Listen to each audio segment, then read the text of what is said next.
My name is Poka-Yio. I'm the director of the Athens Biennale.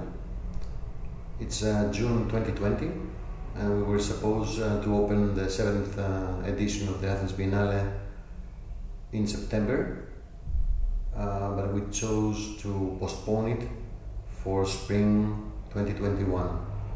It's a very difficult decision to take. All the teams, the artists and the curators are now focusing on the implementation stages of production. We're working on the artworks, the spaces, the program, and then the situation with the quarantine came. We have to take measures about it. Not many people are able to travel. We have restrictions. Therefore, an international event like a Biennale is suffering. We have to take into consideration both our audiences, the time-based events, the site-specific events that demand the presence of the artists. Therefore, inevitably, postponement seems to be the right decision.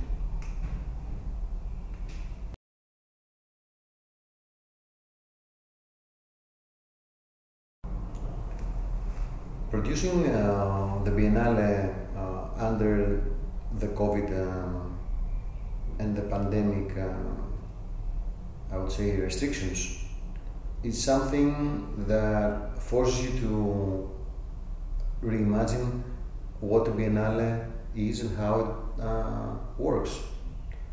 Also, it brings forth some difficulties, namely the mobility.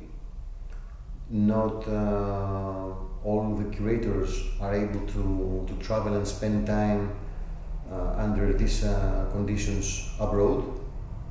So working with teleconference becomes a daily task. These routines change, ultimately change the format of the event and the exhibition. For example, some artists that were supposed to research, spend time on the premises, on the field, are not able to do so. So we have to work with delegations, outsourcing, proxies, teams of colleagues working here, local communities that will be supporting the works of the artists. That also alters the artist's perception. It also alters their engagement, the level of engagement. It brings forth the danger of being uninformed of the particularities of each location. Locality in the biennials, I would say, is pivotal. What can we do when mobility deprives us of the possibility to have people engage with the local community? Also, something that changes is how we imagine the large-scale periodic contemporary art event. For example, we have been, not just the Athens Biennale, but all the biennials have been, I would say, weak to follow up with the developments in the digital culture. Digital culture seemed trivial, seemed uninteresting to be the main platform in which to propose and also circulate contemporary art. Now this changes. Some biennials were forced to rethink their format because they were opening just in the middle of the pandemic crisis. So they had to reinvent their work, also question their practice so far. I think there are a lot of things to gain and learn from this situation, and probably we are going to we have to rethink how we address the public. The public is not a public anymore, it's also a user. Is the public, is it an audience, or is the user? Because they interact through the applications, through the mobile phones, through their laptops. Therefore, we're calling about a new era in which the audience has authority over and curatorship over the material. This is something totally new. The authority of the curator is questioned because the audience now can mix and match whatever they like. This ultimately changes the physical aspect of art, of contemporary art, and we're calling about a merge between the physical and the digital. We're still developing that.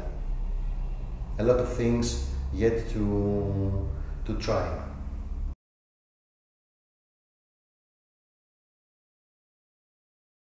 Now, talking about localities, how do we define localities in a time where the translocal surfaces and also through the digital platforms, everything is non-territorial, is something that is elusive, is something that is omnipresent at the same time. We can see, we can watch and participate in an opening that happens simultaneously across the globe. Therefore, I would say that one of the potential threats that we're facing is that we are questioning and potentially threatening the locality of the contemporary art, and also the socially engaging projects, the projects that are happening on the ground with the locals, the local communities, and also that they are addressing specific local issues. All these things are things that are going into a second level. At the same time, we have some new opportunities. For example, a smaller scale event, a smaller scale biennial may have something like equality with a bigger exhibition, a bigger production-wise and more centrally placed exhibition or event that can support large-scale physical productions, that can support huge shipping costs, which is something that all the biennials suffer from. Now it's extremely expensive.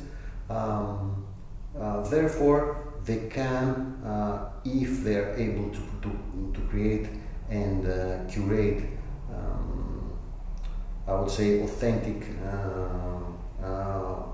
intelligent material for the digital platforms, they can have the opportunity to address global issues and not just stay confined in their own local sub-context.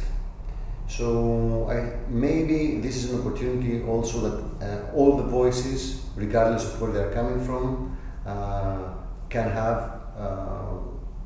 be in the spotlight in a different way now. The more agile they are, the more clever and original the content that they are creating is, they will be able to grasp the attention of a saturated audience that seeks something different. All these are the questions of the next day.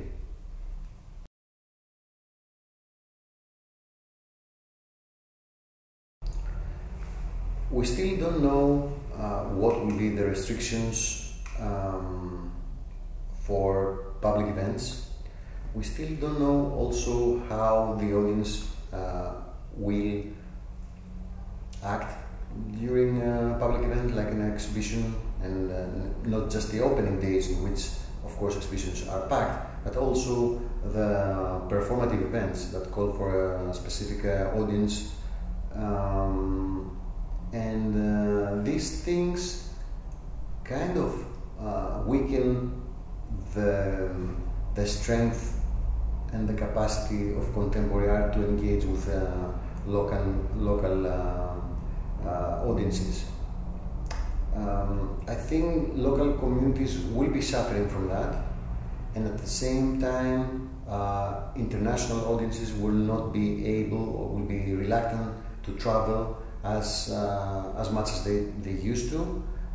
Therefore, all the events will be suffering from a loss of attendance, which is okay, because maybe it was about time to rethink how a Biennale is structured.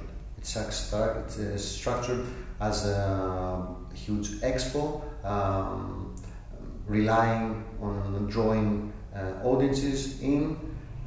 Maybe it's think a little bit about the context and how I would say poignant the Biennale managed to be in a contextual way, not site-specific way.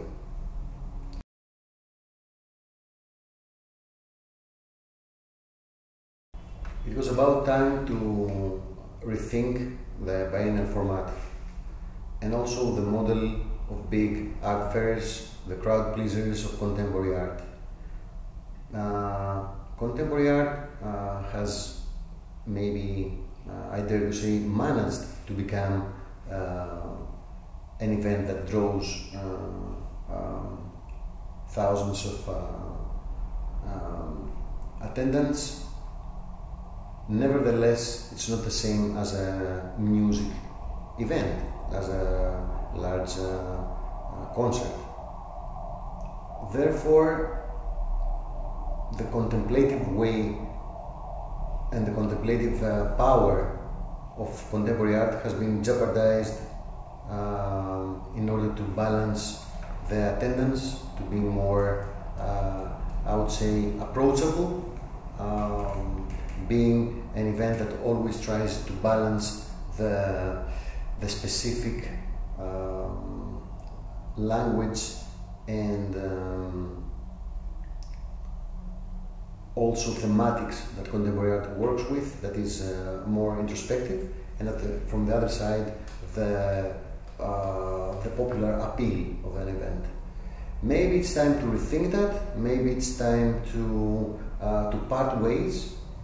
Some of the biennials might turn into a more research-based, more introspective, and also much more going in depth in the sub-contexts of contemporary art that might be at some point a bit cryptic for the larger audience, and other biennials may depart and do it in a bold way into a more popular event that is able to move large audiences.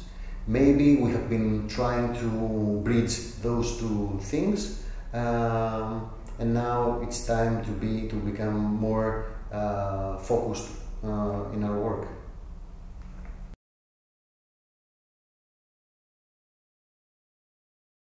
IBA, like the Biennial Association or the European Biennial Network in the past, is an effort to bring together people working in the very specific, I wouldn't call it an industry, I would call it more like a subterranean of the contemporary art, and also focusing on the producers, the directors, and the people working with a hard task to make a biennial happen.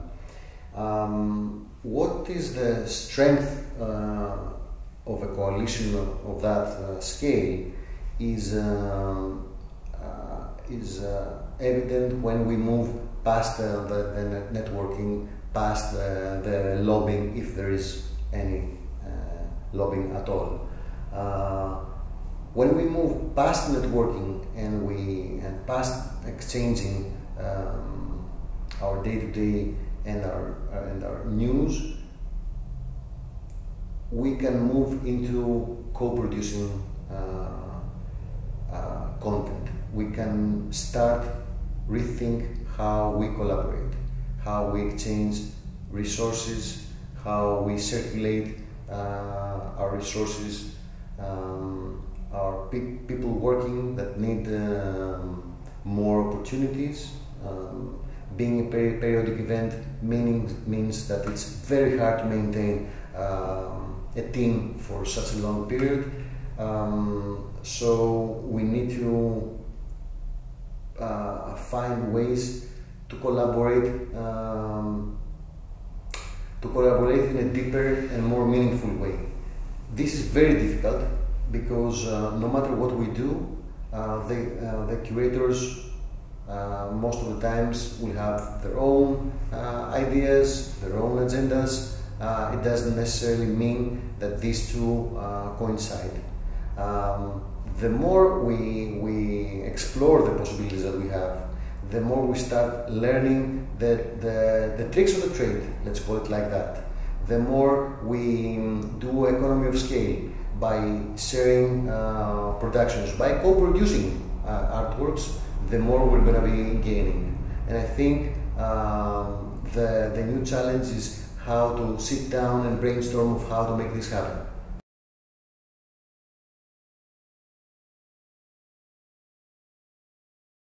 The funding and support and focus of the public and private sector towards the biennials,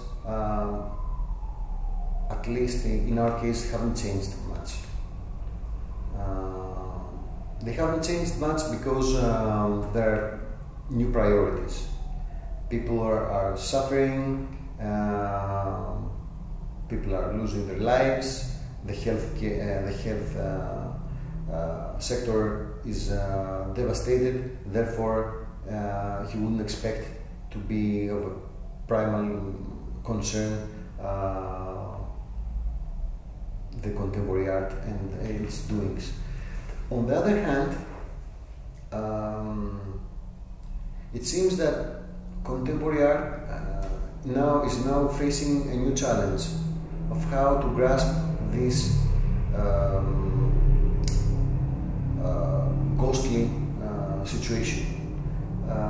And this is something that puts everyone out of balance. We have to reconsider where we are standing. The threat of the life, a new kind of existential angst rises. All these things are I would say, the prima materia for art. The artists, though, that they are dealing with it, are indeed in grave danger.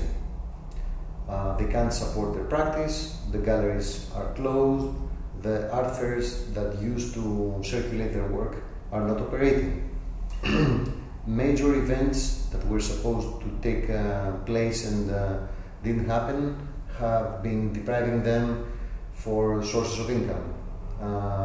Teaching and all similar occupations also are suffering. Therefore, we need to reconsider how do we support the artists. One thing would be to start building with them new kinds of working relationships. Not just commission art, which is of course the number one, the most self-evident step, but moving past that. How are we going to be giving them opportunities and also technical support to sustain their practice from now onwards? There are practical needs, for example, non-representation. There is the problem of representation for artists, especially in a place like Greece, is huge. So how are we going to be helping the artists represent themselves and their art? How are we going to be providing for them technical tools in order to maintain their day-to-day practice, either by providing very tangible knowledge for everything from their finances to legal issues to production issues? How are we going to be giving them that kind of support? It seems more technical, and I know that we are all facing in the show me the money type of thing. Unfortunately, in a place where money haven't been the case for years now, like Greece and Athens, we have to be clever than this. We have to work together in order to reimagine and most probably rebuild our day-to-day practice, both as artists and as art producers.